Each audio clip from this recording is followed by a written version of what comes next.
একটা কথা সবাই ভালো করে শুনুন, এমন একটা কাজ যে কাজ করলে আপনারা মৃত্যুর পরে যখন আপনাদের কবরে আযাব হবে, আপনার এই করা কাজের জন্য ওই সময় কবরের আযাব আল্লাহ মাফ করে দেবেন।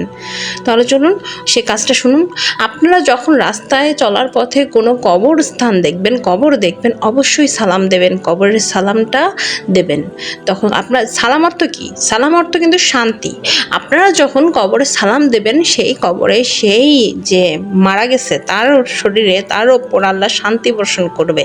ঠিক সেই রকম আপনি আল্লাহ তাআলার জন্য যা করবেন, আল্লাহ তাআলা আপনাকে সেটা ফেরত দেবেন। আপনি যখন কবরে থাকবেন, আপনার কবরের সামনে দিয়ে যে পথিক যাবে, তার একটা সালামের বিনিময়ে কিন্তু আপনার কবরের আযাব বন্ধ হয়ে যাবে। সুবহানাল্লাহ।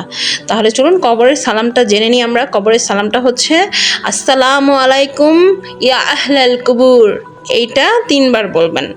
আল্লাহর রহমতে আপনাকে আল্লাহ উত্তম প্রতিদান দান করবেন, কারণ মৃত্যু তো আমাদের অবধারিত।